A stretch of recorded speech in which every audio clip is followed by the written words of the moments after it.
سلام دوستان عزیز، به کانال یوتیوب بافتنی با مینا خوش اومدید. امیدوارم که حالتون خوب باشه. دوستان این هفته براتون این پاپوش رو در نظر گرفتم، بافتش رو که بافت بسیار ساده ای داره، با 2 میل بافته شده و با میل شماره 3.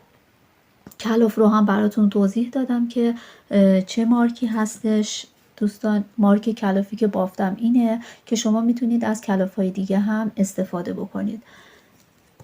قسمت پشت بافت به این شکل هستش. این برای سایز 37-38 مناسب هست دوستان. بعد از 2 تا رنگ استفاده کردم که شما میتونید به دلخواهتون هر رنگی که دوست داشته باشید استفاده بکنید. هیچ جای این پاپوش دوخت نداره دوستان. همه رو براتون توضیح دادم. بافت ساده‌ای هستش. اگر آماده هستید بافتش رو با هم شروع میکنیم. برای بافت این پاپوش از 2 تا کلاف استفاده کردم که هر کدوم 100 گرمی هستش، که البته این رو من قبلا استفاده کردم. ببینید انقدرش مونده. بعد مارکش هم اینه دوستان، 100 گرمی هم هست. بعد ابتدا از این رنگ استفاده میکنیم. برای این پاپوش ببینید اول باید این قسمت رو ببافیم که تقریبا لوزی هستش، که با 3 تا دونه اینجا شروع میشه و با 7 تا دونه این رنگ به پایان میرسه و رنگ بعدی شروع میشه. ببینید این قسمت ها اضافه کردن دونه داریم. از اینجا ببینید دونه ها زیاد شده، یک رج در میون. بعد این قسمت که به این شکل در میاد دونه ها کم شده دوستان، تا به 7 تا دونه رسیده که الان این قسمت رو با هم میبافیم. ابتدا 3 تا دونه باید سر بندازیم که من الان این 3 تا رو سر انداختم. خب 3 تا دونه که سر انداختید یک رج از زیر ببافید. دونه اول رو در بیارید، نخ رو سمت زیر بزنید و بندازید و 2 تا دونه بعدی رو از زیر ببافید.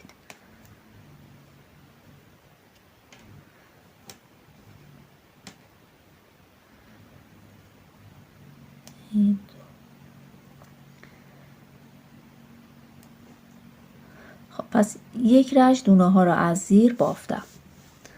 ببینید دوستان این نخی که سر انداختیم این سمت چپ هستش. سمت چپ که باشه نمای روی پاپوشمون هست و اضافه کردن ها رو باید انجام بدیم و اضافه کردن ها هم یک رج در میون هستش. الان توی این رج دونه اضافه باید بکنیم. دونه اول رو در میارم به این صورت و از همین نخهایی که دور انگشتم پیچیدم به این صورت یک دونه اضافه میکنم به این شکل. دونه بعدی رو میبافم و یک دونه مونده تموم بشه یک دونه هم اینجا اضافه میکنم و دونه آخر رو هم از زیر میبافم. فقط باید حواستون باشه که کنارها به صورت گندمی بالا بره، چون بعدا میخوایم دونه بگیریم. دوباره رج بعد رج پشت کار هست. ببینید نخمون سمت راست هست. سمت راست باشه نمای پشت کار هستش و به صورت بافت رکه میبافیم، دونه اضافه کردن نداریم.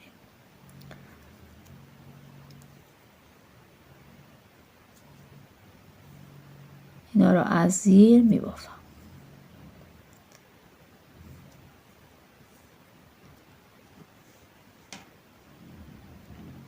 رسیدم به رج بعد که این رج باید دونه اضافه کنیم. دونه اول رو در میارم، یک دونه به همین صورت دونه اضافه میکنم، دونه ها رو از زیر میبافم. کلا بافت رکن هست دیگه و یک دونه مونده دونه هم تموم بشه یک دونه هم این قسمت به این صورت دونه اضافه میکنم و دونه آخر رو از زیر میبافم. رج پشت کار تمام دونه ها از زیر بافته میشه. دونه هم که اضافه کردیم به همین صورت از زیر میبافم.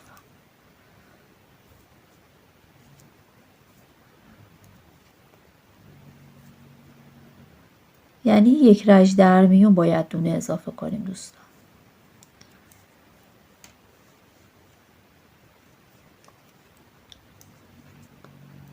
دوباره این رج دونه باید اضافه کنیم. دونه اول رو در میاریم، یک دونه اضافه میشه. بقیه دونه ها رو به صورت بافت رکن از زیر میبافم تا برسم به دونه آخر. یک دونه هم اینجا دونه اضافه میکنم. رج پشت کار دوباره به همون صورت. دیگه دوستان تکرار هستش. اضافه کردن دونه به همون شکلی که براتون توضیح دادم هست و قسمت پشت کارم اضافه کردن نداریم. ببینید دوباره الان این قسمت باید دونه اضافه کنیم. ببینید نختون سمت چپ هستش. این قسمت ببینید، این قسمت سمت چپ باید دونه اضافه بشه. اگه فراموش کردید، خب دونه اول رو در میارم، اینجا دونه اضافه میکنم، بقیه دونه ها رو از زیر میبافم،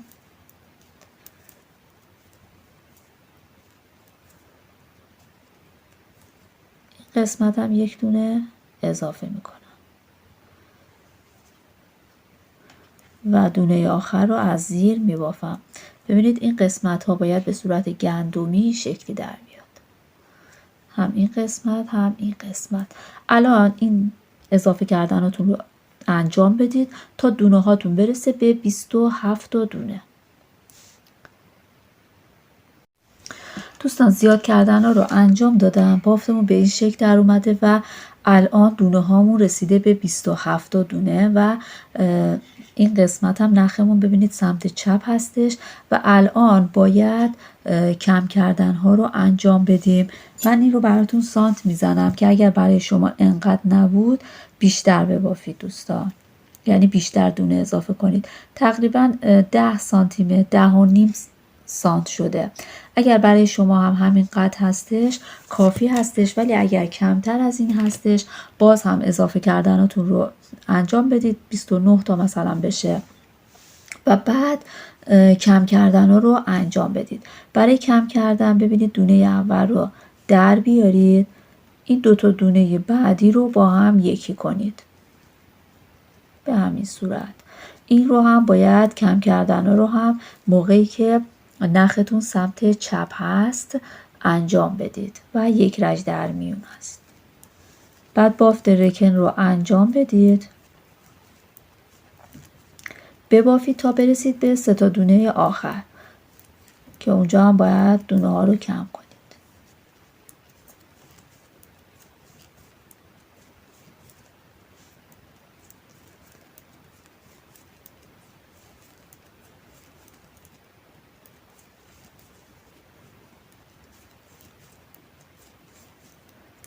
خب الان ببینید رسیدیم به این 3 تا دونه آخر.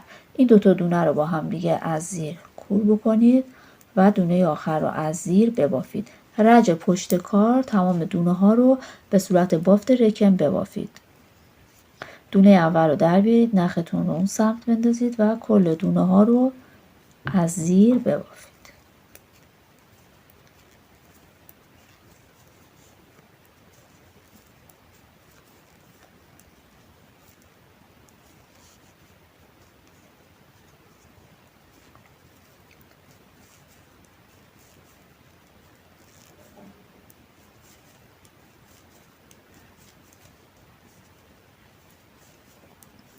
باید این کم کردن ها رو یک رج در میون انجام بدید تا دونه هاتون به 7 دونه برسه. خب الان این رج رو بدون که کاری انجام بدم بافتم به صورت بافت رکن و رج بعد دوباره کم کردن داریم. دونه اول رو در میاریم دقیقا مثل همون رجی که براتون توضیح دادم. اینجا 2 تا یکی میکنیم، ببینید به این صورت 2 تا یکی میکنیم، دوباره دونه ها رو از زیر میبافیم تا برسیم به 3 تا دونه آخر.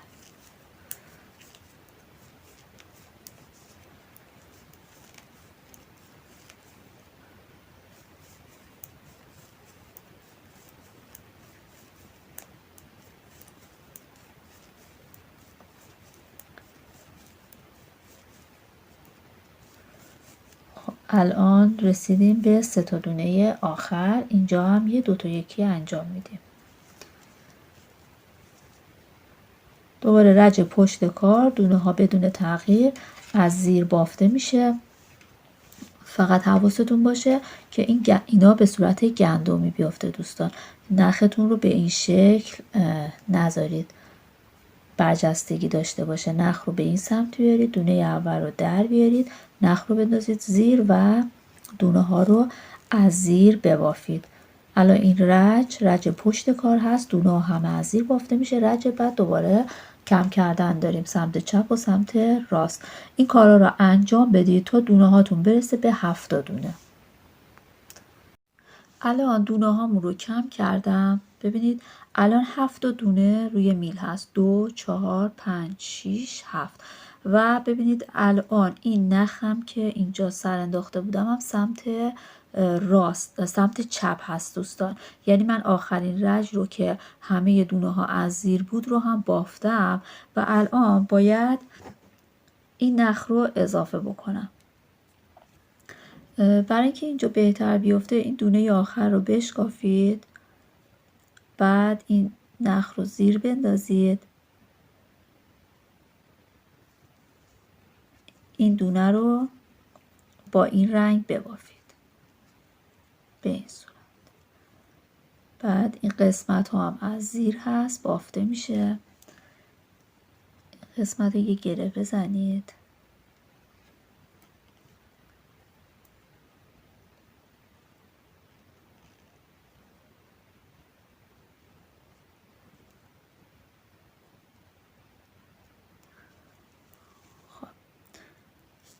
این دونه ها رو از زیر ببافید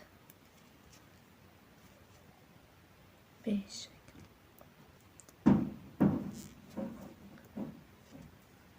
بعد این قسمت ها که گفتم باید به صورت گندمی بیفته، به خاطر این بودش که میخوایم توی این قسمت دونه بگیریم. ببینید وقتی که نمای روی پاپوش به سمتتون هست، یعنی این نخ سمت چپ هست، اینجا ببینید از زیر اولین گندمی که میبینید 2 تا پرش رو میگیرید و یک دونه اضافه میکنید به این صورت.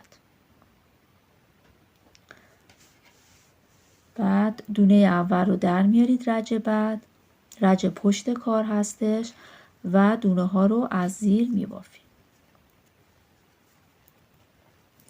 رج پشت کار دیگه دونه به صورت همین معمولی ساده بافته میشه، دونه اضافه نمیشه. خب این رج رو بافتم. این نخ رو هم چیدم دوستان. خب الان دوباره رج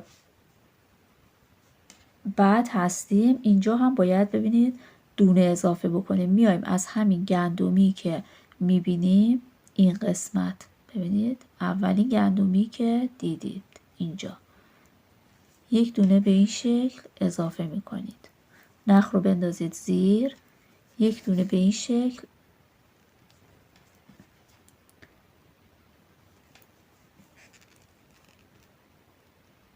به این صورت یک دونه اضافه کنید و بعد بقیه دونه ها رو از زیر ببافید.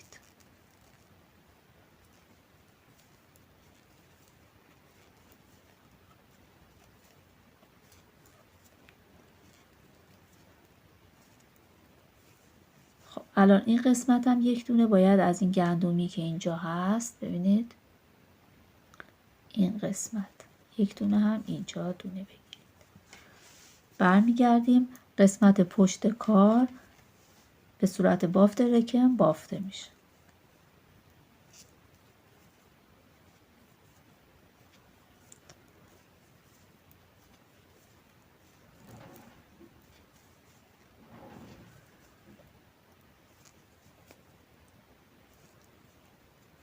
به این صورت. دوباره این قسمت هم یک دونه اضافه میکنیم. ببینید از این گندمی که اینجا هست.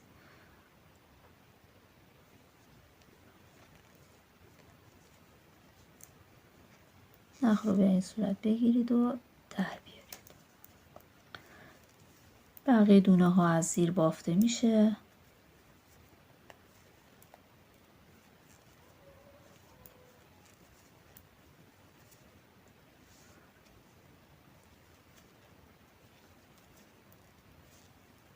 یک دونه هم اینجا دونه اضافه میکنم. این سمت راحت دونه گرفتم. ببینید به همین صورت ساده یک دونه میگیریم.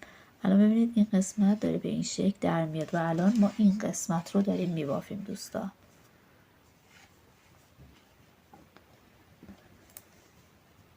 خب ببینید قسمت پشت کار هست. قسمت پشت کار خاصی انجام نمیدیم.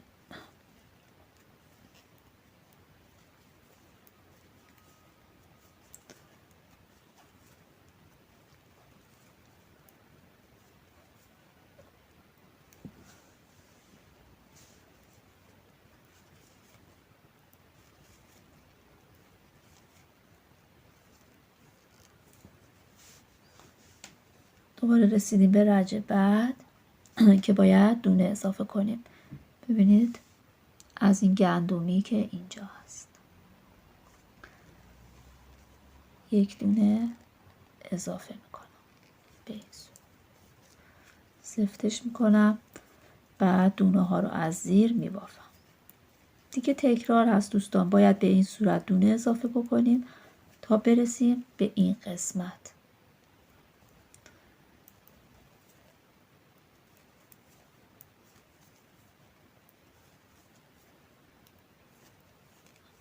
الان یک دونه هم اینجا اضافه میشه. از گندمی اینجا یک دونه میگیرم. دوباره بعد برگردید. دونه اول رو در بیارید. نخ رو بندازید اون سمت. دونه ها رو به صورت بافت رکن ببافید. قسمت پشت کار هست.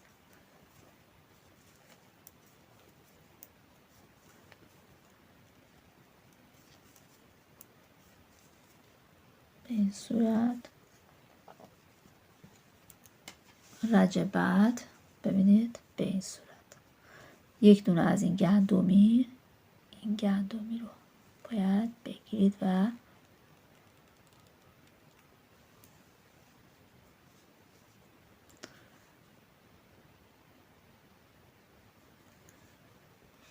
دوستان اگر به این شکل براتون سخت هستش، به این شکلی که من میگیرم براتون سخت هست، میتونید اضافه کردن رو از همین قسمت انجام بدید. ببینید به این شکل ولی باید انجام بدید. باید این گندمی رو از این سمت بگیرید و دونه اضافه کنید. حالا یا به این صورت دونه بگیرید یا به اون شکلی که اول انجام دادیم. فرقی نمیکنه.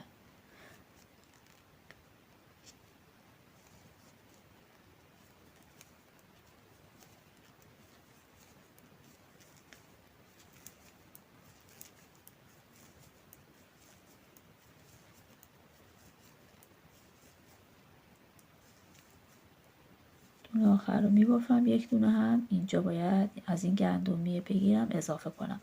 دوستان این کارا رو انجام بدید تا برسید به این گوشه. این گوشه و این گوشه تمام گندمی ها رو گرفته باشیم. الان این قسمت رو من بافتم و به این آخرین گندمی که این گوشه هست رسیدم دوستان. ببینید این رو همونطوری که براتون توضیح دادم یک دونه به این شکل اضافه میکنم. الان دونه هایی که روی میل هست 27 دونه شده. این قسمت ها رو هم باید به همین صورت ادامه بدیم ولی چون بافت به این شکل هستش جمع وای میسته. به خاطر همین باید از یه میل کمکی استفاده بکنیم دوستان. خب الان این آخرین بار دونه رو من گرفتم. اینا رو من نصفش رو با این میل میبافم. بعد بقیهش رو از یک میل کمکی استفاده میکنم.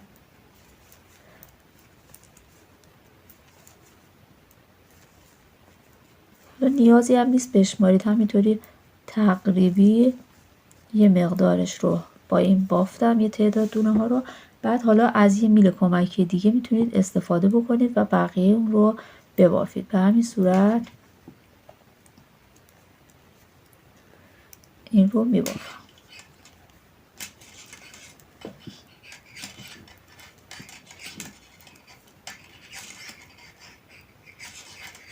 حالا اگر از این میلایی هستش که برای جوراب هستش و دو سرش آزاد باشه خب بهتره، ولی برای میلای من میلای سیمی هست، فرقی نمیکنه، فقط همین یه قسمته. به این صورت میبافیم. همون کارا رو باید تکرار بکنیم تا انتهای این کار. الان ببینید اینجا یک دونه از این گندمی میگیرم میبافم.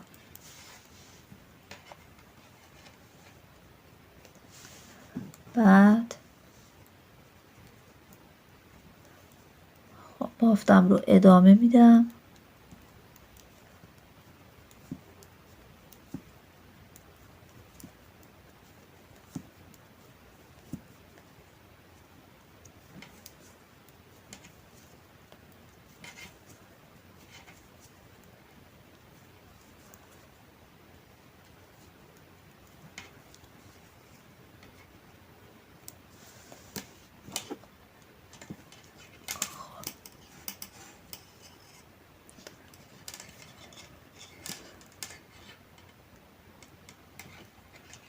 بقیه کار رو فقط این قسمت اول که فاصله بعد نیفته یکم بعد بکشید دوستان.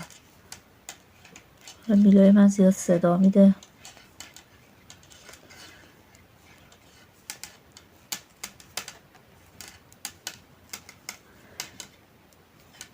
یعنی بافت ما تغییری نکرده، همونطوری ادامه پیدا میکنه، فقط یه میل اضافه کردیم که بهتر بتونیم ببافیم. الان این قسمت رو ببینید به همین روشی که گفتم آسون تر هستش که دونه از قسمت پشت بگیرید. ببینید به این صورت.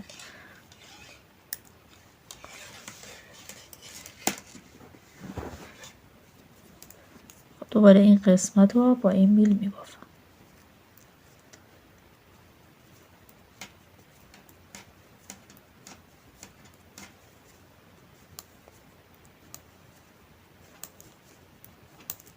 پس دونه گرفتنمون ادامه پیدا میکنه، فقط توی این قسمت یه میل کمکی استفاده کردیم.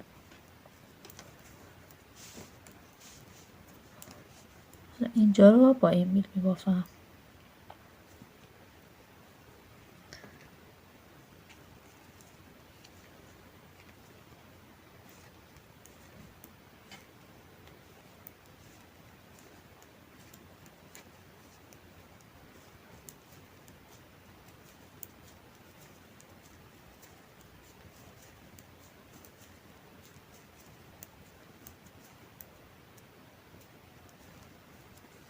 اینجا هم از این گندمی یک دونه میگیرم. دوستان این کارا رو ادامه بدید تا این قسمت اینجا که 3 تا دونه گرفته بودیم کاری نداریم، اینا میمونه. آخرین گندمی که این سمت هست و این سمت هست دونه میگیریم و بعد من دونه ها رو میشمارم بهتون میگم که چند تا شده. الان این قسمت ها رو من دونه گرفتم. دونه هایی که روی میل هست الان 49 تا دونه هستش و رسیدم به این 3 تا دونه ای که این وسط بود ابتدای کار سر انداخته بودیم. ببینید الان آخرین بار از اینجا من دونه گرفتم و 49مین دونم هستش. دیگه از این به بعد الان این قسمت کار هستیم. ببینید من اینو میذارم روی این قسمت کار هستیم. تا اینجا رو ما بافتیم. از اینجا به بعد دوباره باید دونه کم بشه تا دونه هامون برسه به این قسمت رو ببینید تا برسه به 7 دونه. دیگه یه کم دیگه که ببافیم چون دونه ها کم میشه دیگه نیازی نیستش که از میل کمکی استفاده بکنیم و همه رو توی یه میل میندازیم و میبافیم.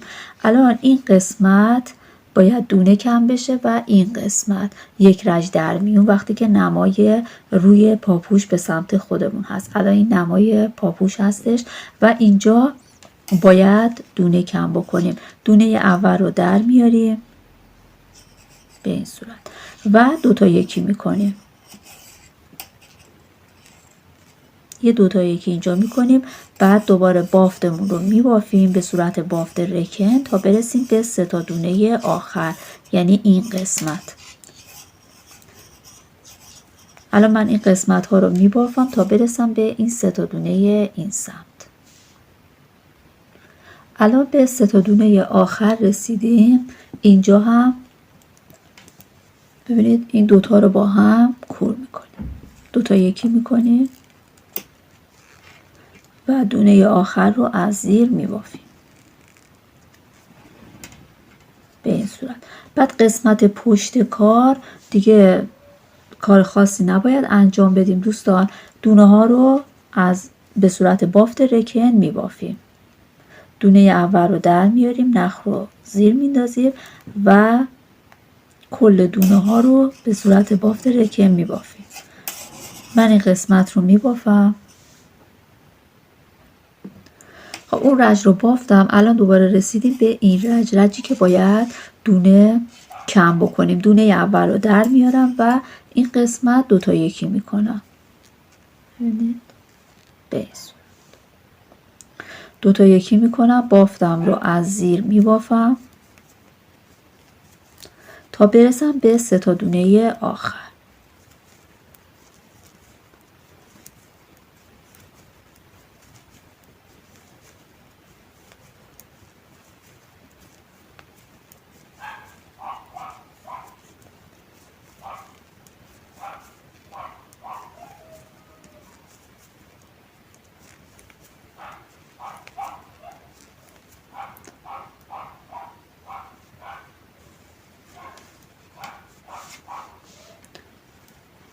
این قسمت رو میبافم.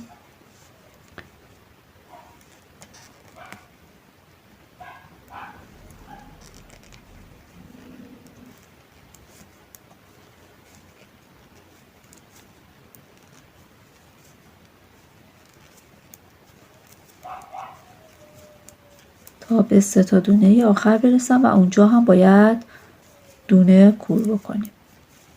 2 تا 1 بکنیم.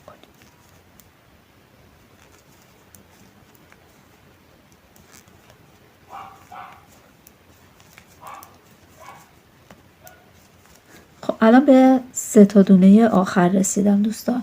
اینجا هم یه 2 تا 1 میکنیم. دونه آخر رو از زیر میبافیم. رج پشت کار دوباره همه دونه ها رو از زیر میبافیم. دوباره رج بعد دوباره دونه کم کردن داریم به همین صورت. باید این رج ها رو دوستان تکرار بکنیم تا دونه هامون کم بشه. یه چند رج دیگه ببافید میتونید از 1 میل فقط استفاده بکنید و دیگه میل کمکی رو کنار بذارید. بعد تا برسه به 7 دونه فقط بمونه یعنی براتون. من الان این کارا رو انجام میدم. یک رج در میون کم کردن دونه هام رو انجام میدم تا دونه ها به 7 برسه. دوستان وقتی دونه ها رو یه چند رجی کم کردید دیگه میتونید از میل کمکی دیگه استفاده نکنید و همه رو داخل 1 میل بندازید و به این شکل ببافید. ببینید الان مثلا این قسمت هستید، دونه اول رو در میارید و 2 تا دونه آخر رو 2 تا دونه بعدی رو 2 تا 1 میکنید به این شکل. بعد بافت رکنتون رو ادامه میدید تا برسید به 3 تا دونه آخر و اونجا هم دوباره 2 تا 1 میکنید.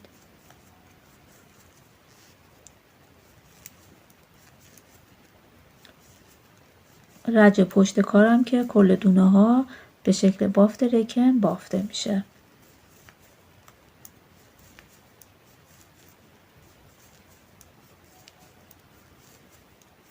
دیگه اینجا راحت هستش، دیگه هم میل کمکی نمیخواد استفاده بکنیم.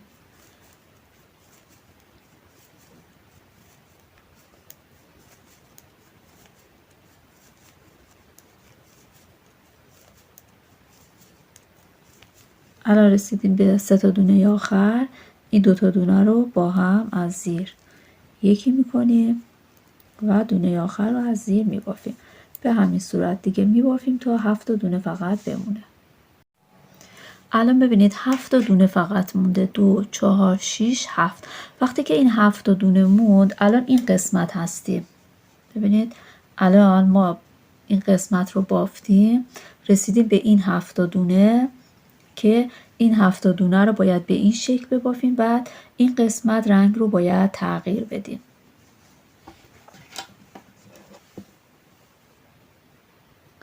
خب الان آخرین باری که انجام دادم رج پشت کار بود، بافتم. بعد الان قسمت نمای روی پاپوش هستش. این قسمت باید 1 دونه اضافه بکنیم.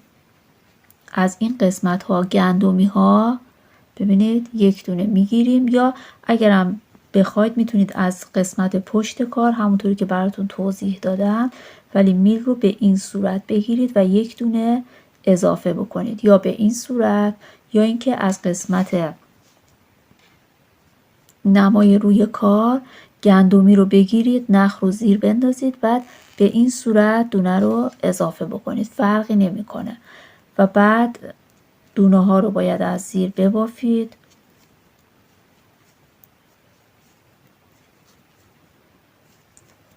این قسمت هم گندمی رو بگیرید، این گندمی که اینجا هستش.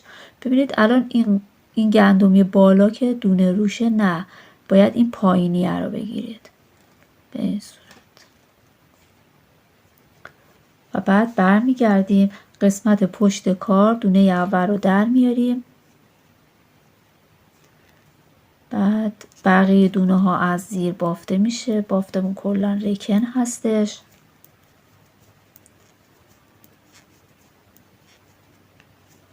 قسمت پشت کار اگه خواستید دونه بگیرید به همون صورتی که براتون توضیح دادم.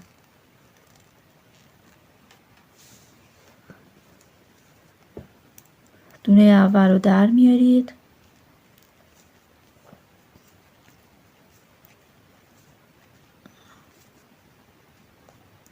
اینا از رو بافته میشه. این قسمت هم یک دونه از این گندمه میگیریم. رج پشت کار دونه اول رو در میاریم، بقیه دونه ها از زیر بافته میشه.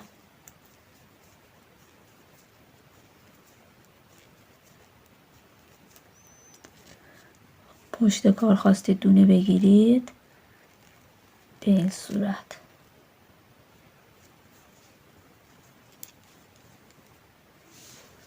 به همین صورت دوستان دونه ها رو باید بگیرید تا دونه هاتون برسه به 22 تا دونه و بعد باید رنگمون رو عوض بکنیم و کار رو به همین صورتی که توضیح دادم ادامه بدیم. من الان این قسمت ها رو میبافم تا دونه ها برسه به 22 تا دونه.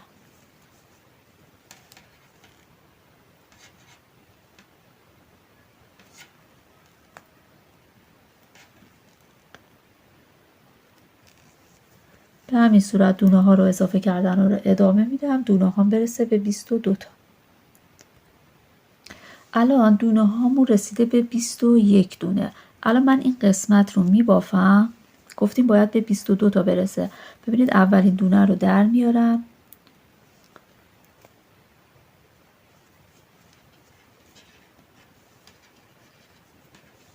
این دونه رو من دوباره بگیرم،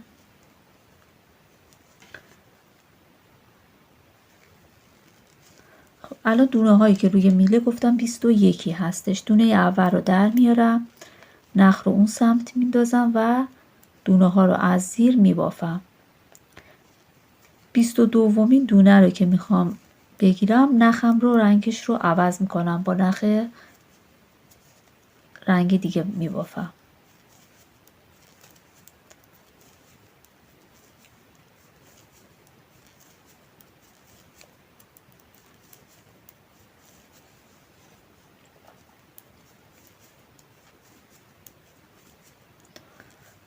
خب الان من 21می رو هم بافتم. ببینید دوستان اگه بخوام از این سمت دونه اضافه کنم، این رنگم رو میارم، این گندمی رو میگیرم. بافتمون فرقی نمیکنه، فقط میخوام رنگ رو عوض بکنم. اون نخ رو میتونید بچینید. ببینید از اینجا دونم رو در میارم و بافتم رو ادامه میدم.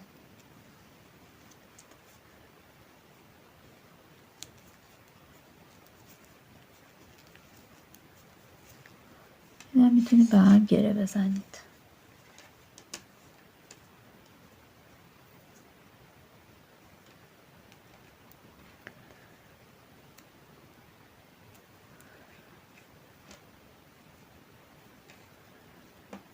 دو تا گره میزنم، اینو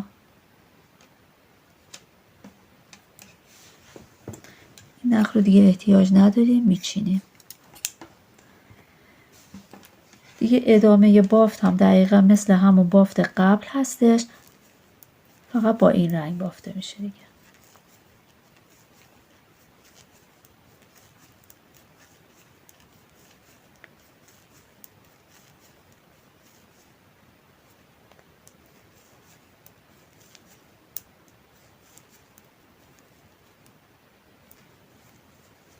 اینجا دوباره از این گندمی یه دونه میگیرم.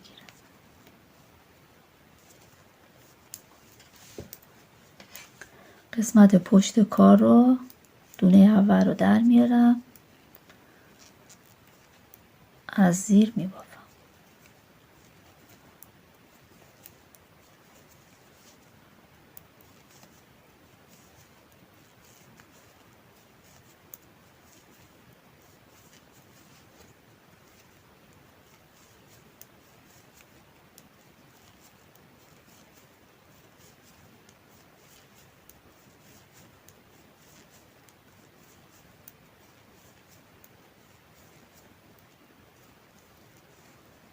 دوباره این قسمت میتونید به همین صورت از قسمت پشت کار دونه اضافه کنید.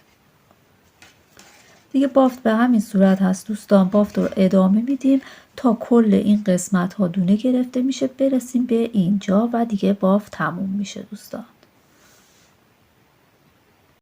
این قسمت وقتی که دونه ها رو اضافه کردیم، دوباره من از میل یدکی استفاده کردم دوستان برای اینکه راحت تر بتونم ببافم و بعد تا دونه آخر رو هم اضافه کردم و این آخرین باری بود که این قسمت این دونه رو گرفتم، این گندمی رو، و الان دوباره توی میل من 49 تا دونه هستش دوستان. الان کور کردن رو شروع میکنیم.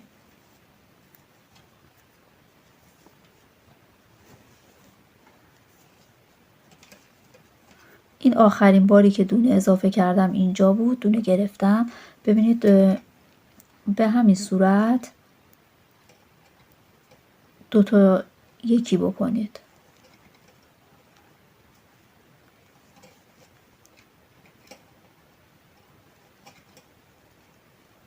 کل دونه ها رو فقط خیلی سفت نگیرید این دونه ها رو، چون که من با قلاب بعدش میخوام این قسمت رو براتون توضیح بدم و از اونجا این دونه ها رو احتیاج داریم، یعنی اینکه خیلی سفت باشه کارمون سخت میشه. به همین صورت کل دونه ها رو دوتا یکی میکنم دوستان تا انتها، تا این قسمت دونه ها رو دوتا یکی میکنم. الان بافت ما به این شکل در اومد. من این قسمت ها رو کور کردم، ببینید به این صورت هستش و ببینید این که کمی اینطوری کش میادش، یعنی به نظر کوچیک میاد ولی کوچیک نیستش، راحت سایز 37 38 این رو میتونه استفاده بکنه. حالا این حاشیه رو میخوام براتون توضیح بدم که به این صورت هستش دوستان. ببینید از همین قسمت اول از این سمت من یک دونه زنجیره میزنم به این صورت و بعد از هر گندمی استفاده میکنم. الان این 2 تا پای کوتاه زدم. بعد از اینکه 2 تا پای کوتاه زدید 3 تا زنجیره میزنم، 1 2 3 و همین قسمت وارد میکنم دوباره و 2 تا یکی میکنم. دوباره تو گندمی بعدی یه پای کوتاه، توی گندمی بعدی دومین پای کوتاه رو میزنم، دوباره 3 تا زنجیره 2 3 تو همون گندمی یک بار دیگه قلابم رو وارد میکنم. به همین صورت تو هر گندمی یه پای کوتاه، 2 تا پای کوتاه، 3 تا زنجیره میزنم تو همون پای کوتاه، تو همون سوراخ دوباره یک بار دیگه قلابم رو وارد میکنم. 1 2 3 تا زنجیره، دوباره تو همون قسمت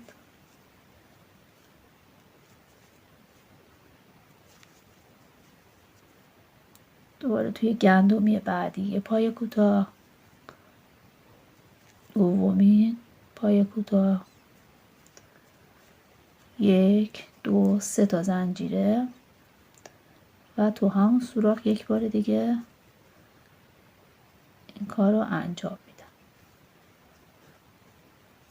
ببینید دوستان به این صورت در میاد. تا انتها دور تا دور این رو و این قسمت وسط هم یک دونه از اینا درست بشه کافی هستش. این کار رو من انجام میدم. دوستان کار ما به انتها رسید. امیدوارم که از بافت این پاپوش خوشتون اومده باشه و شما هم ببافید و لذت ببرید. دوستان اگر خوشتون اومد عضو کانال بشید و با لایک و کامنت از کانال من حمایت بکنید. مثل همیشه براتون آرزوی سلامتی میکنم. امیدوارم که شاد و سلامت باشید. دوستان خدا نگهدار.